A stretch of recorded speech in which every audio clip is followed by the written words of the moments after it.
What's up, everyone? My name is David Young, founder of Drone Launch Academy. Welcome to Season 7, Episode 1 of the Drone to 1K podcast. If you are new here and you've never heard this podcast before, I essentially interview drone entrepreneurs who have started businesses that make at least $1,000 or more consistently.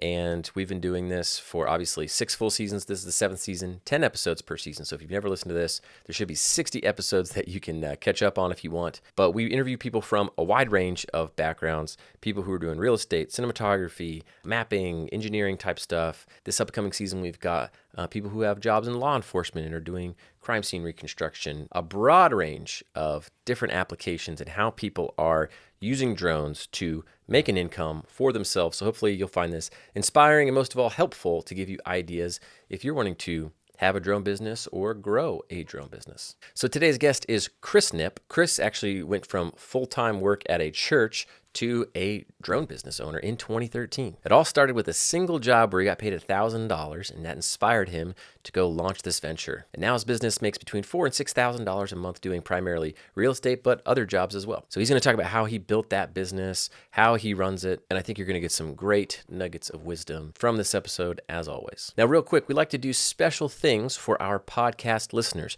So a few items for you. Number one, we like to give out some discounts and freebies. So something we're going to be doing this season is that in the first week where the episode is launched, we're going to give out a discount code to maybe a course or a workshop and make things super cheap, one at a time, but they're only for people who listen to the podcast right when it comes out. So we have a course called Drones 101. It's about drones, how to fly them, how drones work. If you're new to the drone world, this would be a great course for you. It's normally $49, but if you use the promo code SEASON7, so just the number 7, not the word 7, but season and then just the number 7, plug that promo code in, you can get the course for just $1. It'll bring that down for you, but it expires at Monday night at midnight Eastern time, the Monday following this, because we release new podcast episodes every Tuesday. So that's for this week. It's the Drones 101 course, but we'll be rotating through which courses have discounts that you can get in on if you're interested in checking some of that stuff out. And then another thing, if you are loving this podcast and you want to leave us a review, leave us an honest review, 1 star, 5 stars, whatever you think about the podcast. We will send you a Drone Launch Academy t-shirt as a thank you for your time in doing that. Just send an email to support@dronelaunchacademy.com with a screenshot of your review. Give us your info, like your t-shirt size, where you want us to send the shirt, all that stuff, and we will get one out to you as a thank you for taking the time to listen and leave a review. That helps out a lot of other people. Okay, so with that out of the way, the $1 workshop course deal and the t-shirt, let's dive into this week's episode. Hello, everyone. This is the first episode of Season 7 for the Drone to 1K podcast. So I'm David Young. I'm your host, and I'm here today with Chris Knipp. Chris, appreciate you joining me on the podcast. Yeah, no problem. Glad to be here with you today. Well, just give us a little introduction. Tell us about yourself. Let's go right before you started getting into drones. What led you into this path? All right. Well, just a little brief background. I'm a minister with the Church of God out of Cleveland, Tennessee. And my wife and I have done ministry together for a number of years, college ministry, student ministry as a student pastor, and then more recently as a children's pastor for a larger church in our area for about the last 14 years. We've always done, photography and some videography, mainly iPhone kind of stuff, for our ministries, whether it's announcements or, promoting events and those kind of things. When we had to go through COVID, which changed the world, right? I'm sure a lot of people have these COVID stories. I was doing a shoot in Chattanooga the other night, talking to somebody, and they're talking about how COVID had them kind of pivot, their career and everything. Well, during COVID, we started filming, kind of like kids webisodes, for our kids ministry, Okay. and we just called it our kids ministry now online.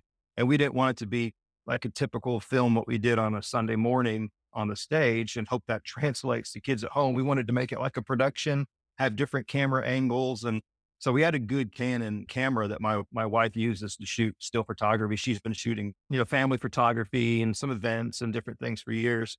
So we used that, and I bought, like a better mic. And we had a drone. My first drone was the original Mavic Mini. And Okay. so Nice. I think those came out in October of 2019, if I remember my drone history. But I think my wife, is actually her idea. I think saw something about it on Instagram and was like, oh, cool. She showed me, and I was immediately fascinated with it because just the idea of flying, I don't know, like I had dreams about flying, like my whole life.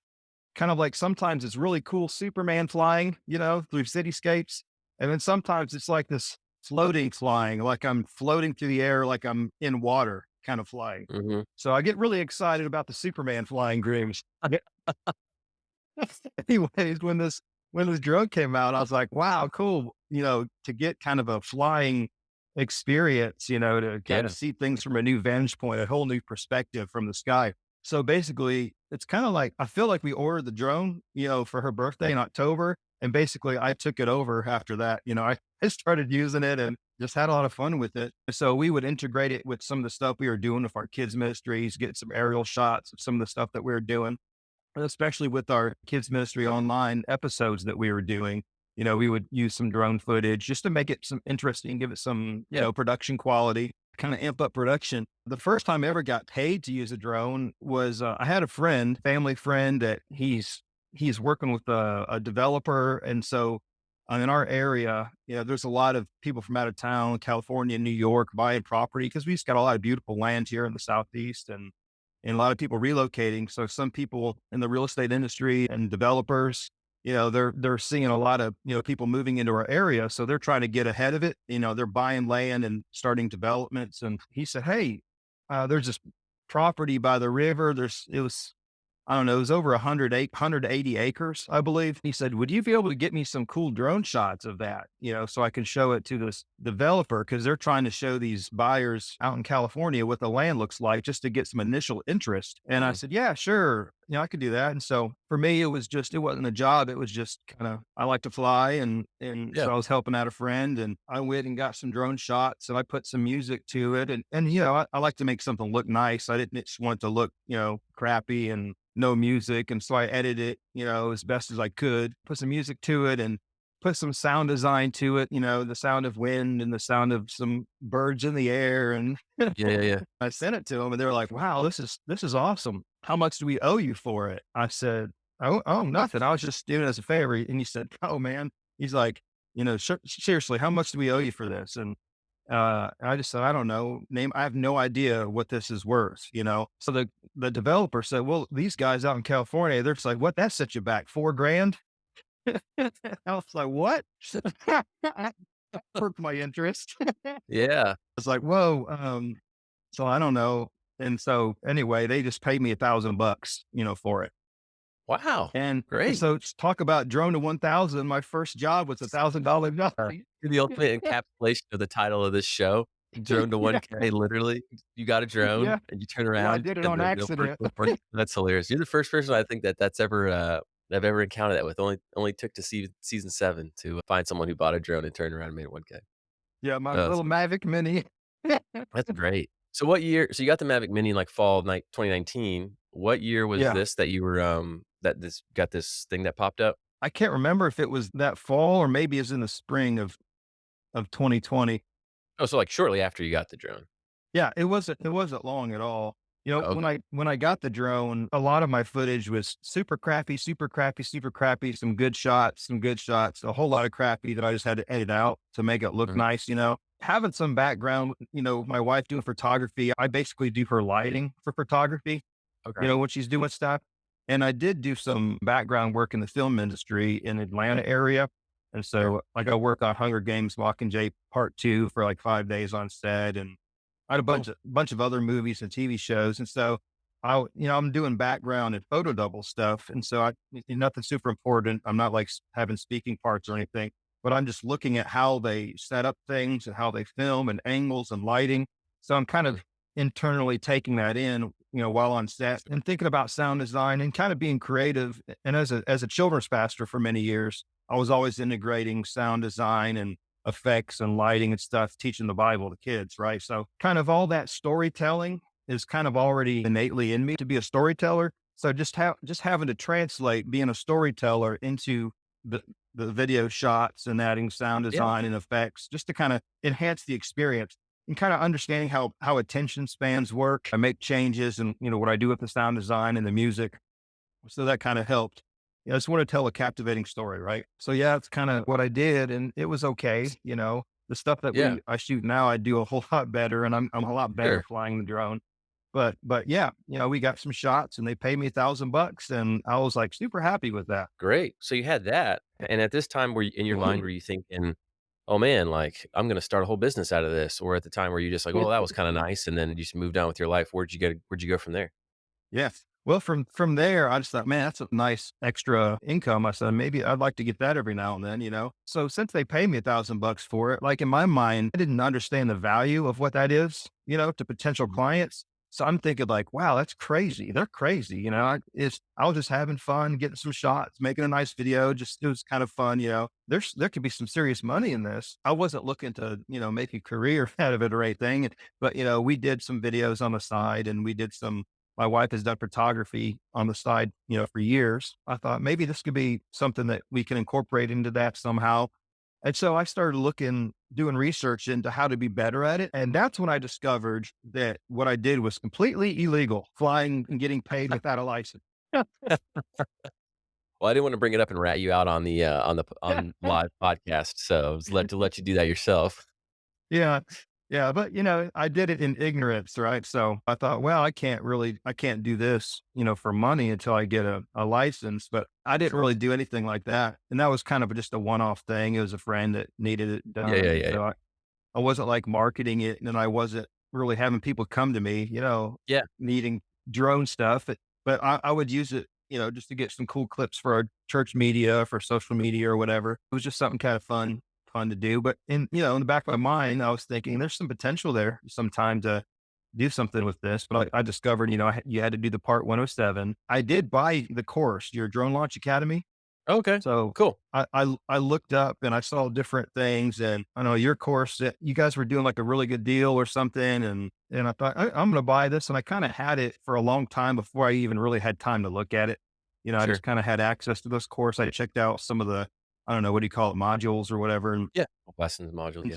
I thought that was cool. So I was kind of looking at it and reading and studying some of that stuff, and I bought like what's the book? The books that has the maps on it that you go to Oh, take the sure, like test with. supplemental materials or whatever? Yeah, supplemental. Yeah, I bought one of those and kind of looked through it here and there. And I was like, man, this is kind of pretty involved. They want you to be able to fly an airplane practically.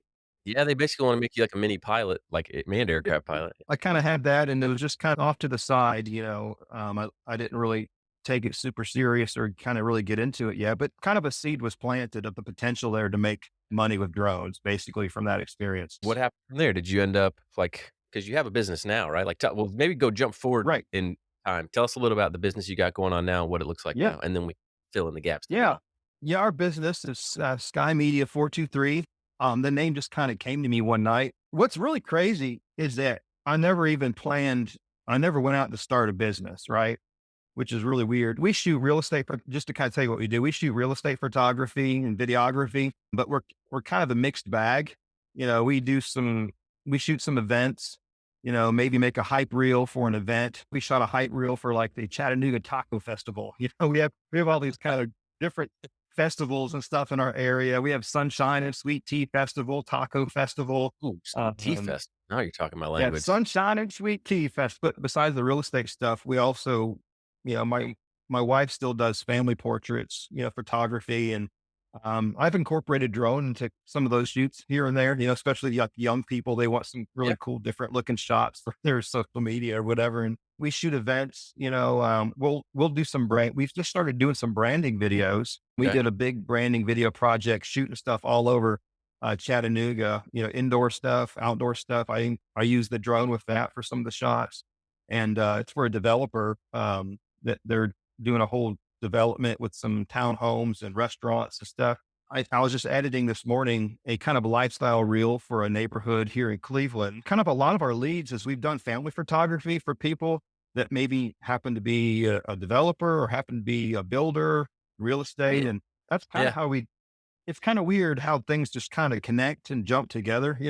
We got into doing videography because during COVID, we started doing that kids online program.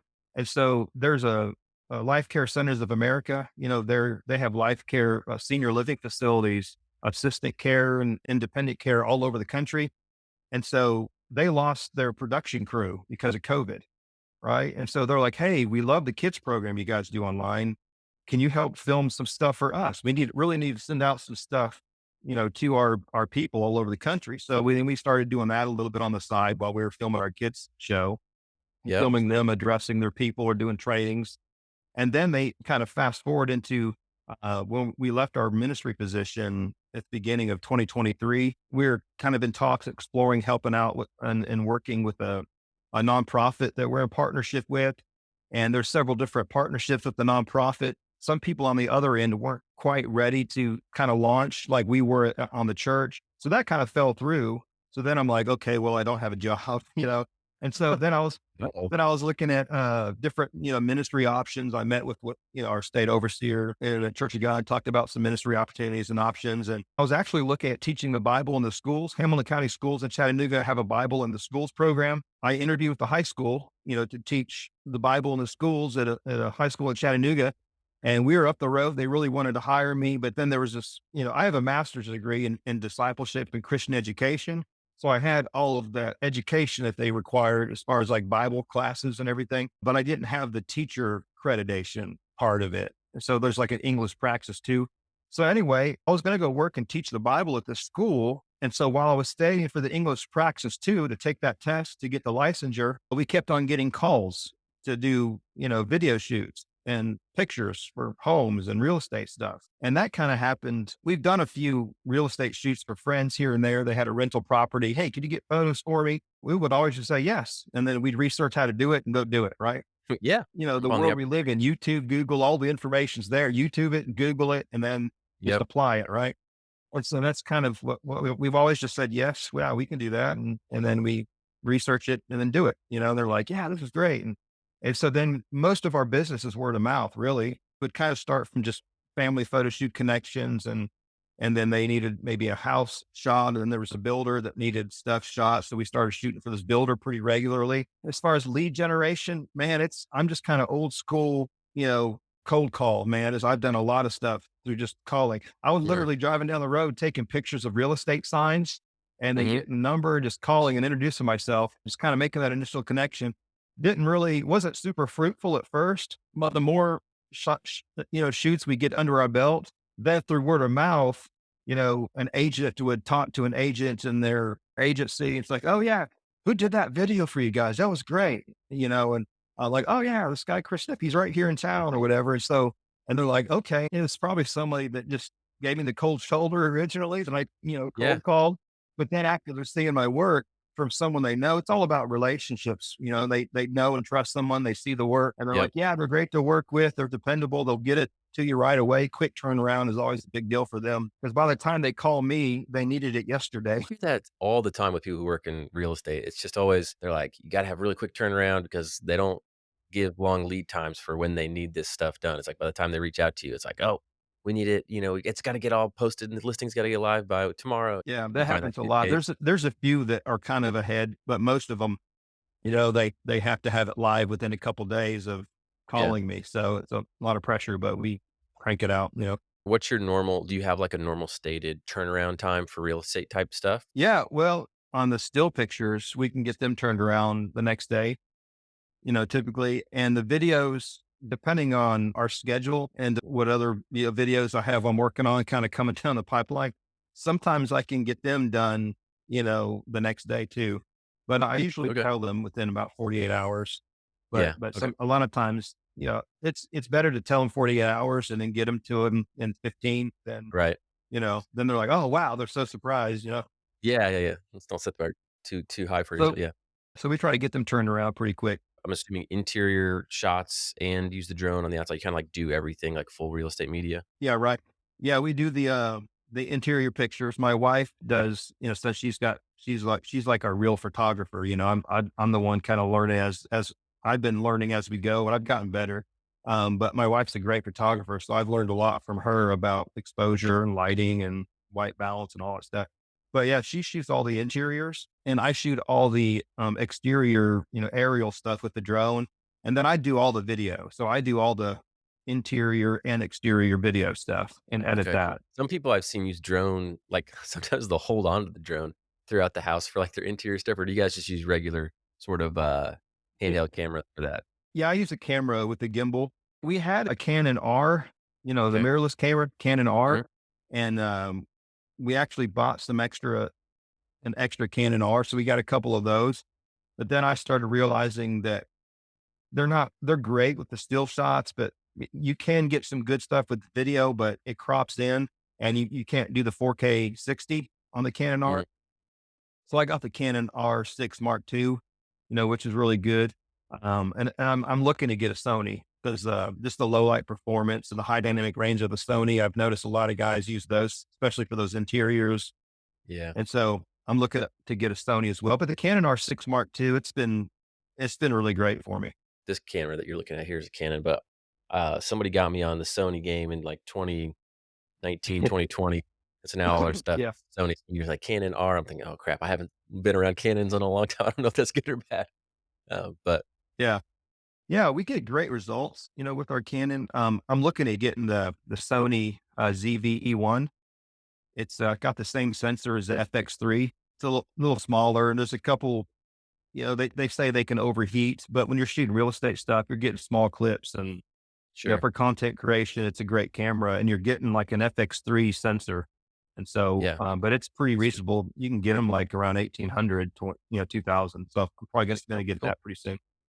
Awesome. Very cool. So, question I know you do real estate and you mentioned you do other types of hype videos or promos or different things like that. What percentage of your business would you say is real estate versus other things? The real estate portion of it is the most consistent because, you got agent. The more networking you do, the more agents you need. I got a handful of agents that, man, we shoot all their stuff, and they have a team. So they're having several listings. And so we shoot for them pretty regular. And then we kind of get the one-off agents, here and there. We get the agents that maybe they're loyal to a photographer that they've used for a long time, but that photographer doesn't do video. So they call me for video. Okay. And then every now and then they'll want me to just do all of it, for a listing because it might be like over an hour away. And they're like, hey, this is lake property, closer to Knoxville. Could you get that? Could you just do everything for us? I would say maybe the percentage, maybe 60% real estate, 40% other stuff, maybe. Okay. Cool. That's kind of just a guess. Nice. And then where you're at in your business now, I mean, if you're comfortable sharing, what kind of range, like you mentioned that you have $1,000, one job at the beginning, and then you kind of like, oh, I need a 107, kind of put it on the back burner for a little bit. Sounds like it kicked up more seriously in 2023. Right. Um, Yeah. when you kind of were, oops, in between jobs, and then that job fell through. Um, so if you're comfortable sharing, like what would be like a great month? What would be a terrible month, like revenue wise nowadays? I would say on average, maybe between 4 to 6,000 a month.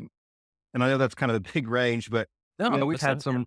Yeah. we had some months that it's north of 10,000, and a lot of times those bigger months is when, we have the real estate stuff, but then I get a couple other bigger projects that pay more, Sure. maybe more branding or creative projects that they're just understand kind of getting a really curated video with a bunch of really selected shots. And you're picking times, super optimum lighting and, maybe getting some people in the shot kind of acting out scenes or whatever, a lot more involved. And so you can justify, paying a lot more. I got a younger brother that lives south of Atlanta. He's done videography for a long time. And he's always like, dude, like charge whatever you're thinking about charging, charge double or triple. If you're doing good stuff. And I'm like, yeah, but I'm not in Atlanta. I'm in Cleveland, so, the Yeah. markets are kind of different, but I'm working towards, charging more of what I think it's worth. It's Yeah. It's like, obviously you can, you don't want to ever price yourself. Everybody fears I'm going to price myself out of the market, right? Like my price is going to be so high that no one's going to use me. I'm going to have $0. Right? But there is something to be said about like your pricing says something about your positioning of like where you're trying to place right, yourself in the customer's mind and what you think about your own quality and says some of these other things, right?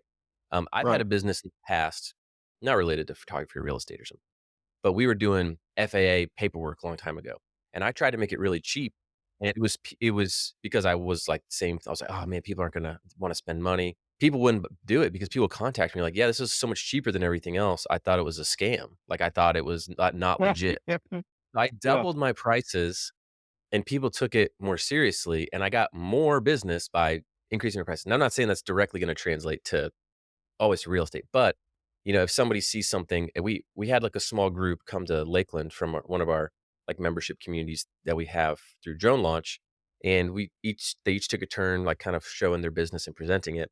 And one guy was doing real Yeah. estate, and I was not speaking up on this because that's not necessarily that particular area where he was my expertise. But there was another person was there who had a drone business. Like, man, how much are you charging? I don't remember what it was. But he's like, you need to like double or triple your price. This is really, really good. People are going to wonder why it's so cheap. They're going to think something's wrong or like there's something they don't know about. So Yeah. not that it'll always work like that, but I would definitely encourage if someone's listening, or even you, Chris, like increase your prices until you consistently get people going, "Oh, what? No, that's too expensive. I'm not going to pay that." Like when you get that many times, and you're like, "All right, well, Yeah. maybe I find an equilibrium here," because you're always going to have somebody that's going to think it's too expensive. Um, Right. but yeah, always just test it out. You can always bring it back down for the next person, but it doesn't hurt to test stuff. We've done some of that. And a lot of times I can get more money out of a job just by adding some extra value that may not cost me a whole lot of extra time, but it's something I can do, like say shooting properties, adding property lines on it and maybe taking some shots where I'm dropping pins on particular points of interest. Say like if this property is close to a really nice shopping area with restaurants, and I'll take a Yeah, drone shot because that's the power of a drone shot to where I can get that elevated shot. I show where the house is. I say, here's all the shopping and dining. And then I can do that. And it's not a whole lot of extra on me, but it adds a whole lot of value. The real estate agent that trying to market a house, yeah, kind of showcasing, it's not just the house, but it's, what do they say? Location, location, location, right? keep it There's somewhat. ways that we add some value that we can charge more. And not that we charge it too cheap. I think we're right around where our market is. I think there's some people that do it cheaper than us and some people that charge more than us. I've actually had some real estate agents that there's a guy that they use, and he's kind of priced himself out of just the average real estate market. And he's shooting more hotels and maybe Okay, focusing on that and just luxury stuff. We're still kind of we shoot some luxury stuff, but then we shoot just your average house, condo, whatever. We shot some Airbnbs. There's a different place. What do they call property managers that manage people's yep, cabins and stuff. So we'll yeah. go and, shoot some for them. Yeah. Stuff like that. And With what you're doing real estate wise, like the market around there, how do you have a typical like pricing package that you do, or how do you think about pricing? Some people are always yeah, talking about put it on my website, don't put it on my website, have packages or customize it for each person. How do you typically do it? most of our stuff's word of mouth. We have a website. I rarely do anything with it. We don't really do customer acquisition through the website. Really, I mainly got the website because there was a client that wanted to see our website, and so I did a free website thing, and it's got some pictures and it's got some of our videos that are on YouTube that kind of links to it from the website, and so it's there. We have the Google My Business that I set up. So we got, I don't know, can't remember how many, somewhere between 10 to 15 5-star reviews, which is helpful. And most of our stuff is word of mouth. Try to be good to people. And I think probably some of our strengths is just being friendly and being, serving people and trying to bless people and give people a good product, and be efficient, but have a quick turnaround. And word of mouth has really been the best. And honestly, I'm not like a business person. My background's ministry. I'm a pastor, and I believe a lot of it, God's blessed us. I believe God's just, the Bible talks about, the steps of the righteous are ordered of the Lord. And so I feel like God kind of directs our steps and he provides for us. And we've tried to be a man and woman of integrity and be good to people. And I believe, there's the law of reciprocity. What you sow, you'll reap. It's scriptural principles that we live by. Yeah. No, I think it's some great points there. It's kind of if you're doing business the right way and, treating people well and your reputation starts to spread and get around, right? That'll come back and Right. will help your business out a lot.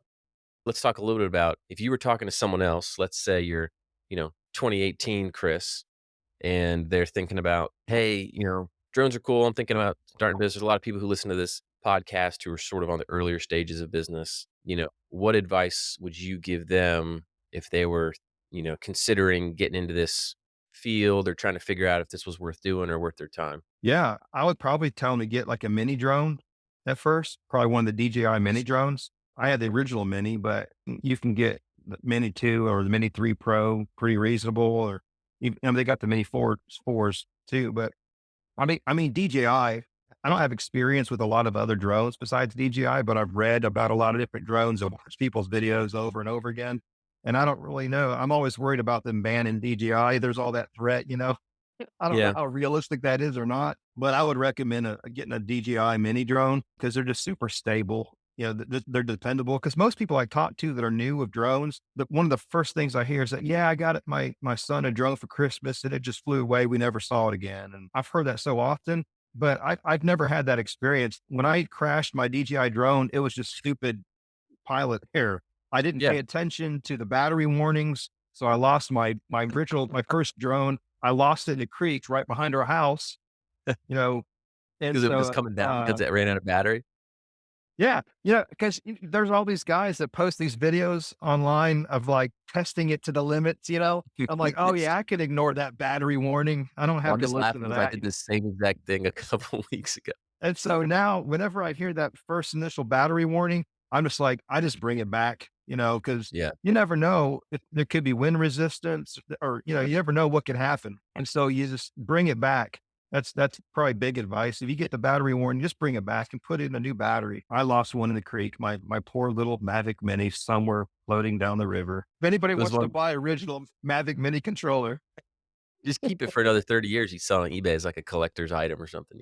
yeah, If someone's like, "Cool, I got a Mini now. What should I do with it?" What would you tell them? Like, how would you tell them to kinda get going or look get I would started? go somewhere, kind of an open area, with not a lot of obstructions, kind of practice maneuvering it, flying it up and down. Cause, there is that, I crashed another drone, I was getting a cool shot of our house. It was a cool sunset and I was backing up and I totally looked like I had clearance. And the next thing I know, my drone was hitting a tree and just plop, plop, plop and just Uh-oh. busted. That was my first Air 2S. And I was like, Ooh, "Oh, what you think you see, you may not really be seeing what you think you're seeing." And so, just make sure you're standing in a good place where you can clearly see, if you're clearing an obstacle or not. Because yeah. sometimes it's just a big illusion. I thought I was totally clearing that tree. The next thing Mhm. you know, man, my drone's just flopping down, hitting branch after branch. And I was like, "Oh," you know, Trees and power lines are your worst yeah. enemies with drone. Yeah, and right after that, I had a friend pull in the driveway to say hi, and I'm trying to hide how ticked off and frustrated I am. I just crashed my drone. And they're like, "Yeah, how's it going?" I'm like, "It's fine. Yeah, Yeah. just flying my drone." It's That's awesome. embarrassing. Listen, it's gonna happen. It happens to everybody. I think I got a Phantom 3 Standard or something back in 2016 or 17 and messing around with it, and I just crashed it right into my house. Literally, like, we lived in these townhouses, couldn't have been more obvious. It was just like, hundreds of feet of townhomes, and I just smashed it right into the side. Oh, man. Kids were laughing at me. It's shameful. We grabbed this drone, run inside. For advice, if you're getting the DJI drone, get the care refresh thing because you'll most likely going to need it and you'll be thankful. Oh, I'm so glad I paid what, I don't know, $150 or whatever. Cause I've used it a few times. I do think it's good. Watch YouTube videos, if you want to, get the trust certificate. I don't know if it's mandatory, but I hear people talk like it's really important to get. I think it's good to kind of have a basic understanding of airspace and stuff. Yeah, it's technically mandatory, although I don't know if I've ever seen them enforce anything, but because it's recreational, they just want people to understand, "Hey, here are the basic Right. rules." Chris, man, thanks for being on the podcast and being our very first episode of season 7. People wanted to reach out to you and say, "Hey," or "Thanks," or hit you up for advice. Are you active on any, like, social media platforms, or what's, maybe the best way to for someone to say hey to you? Yeah, that's right. We have Sky Media 423 is our Okay, Instagram and Facebook page. It's a okay, Sky Media 423. 423 is our area code. So that cool. just kind of came to Yeah, me. And I have YouTube. I put like most of my videos on our YouTube. It's Sky Media 423. A lot of it, is the real estate stuff, pretty regular, and then some other things that we do. Sky Media 423 at gmail.com is my email. cool. Well, thanks, Chris. I really appreciate it, man. Thanks for coming on, and hope you have a great rest of your week and keep crushing it. Yeah, no problem. Thanks, Dave. Appreciate everything you guys do with drone launch. I like, seeing all your 3 minute, was it 3 minute Thursdays or something, or Got it. Oh, man, look different at you. You're on it. different things that you guys put out there. It's really helpful. So I've always liked listening to you guys. And the Part 107 course you guys did was really great. Once I decided to buckle down and do that, I took the test in April of 2023. That's when we started getting calls about doing the real estate stuff regular. I did all the modules, studied up, looked at my, book and went up to Knoxville, took a test and got a pretty good score of maybe 88 or something. Cool. I Great. think. I'm glad it worked for you. I'm glad you remembered the 3-minute Thursdays. If you're not familiar with what that is, we just if you're on our email list, which you probably are if you're listening to this, but just every Thursday we try to send out a little short 3-minute read email on different topics from cinematography or mapping or just different stuff with drones. Well, thanks again, and I'll see you later. Yeah. Thanks, David.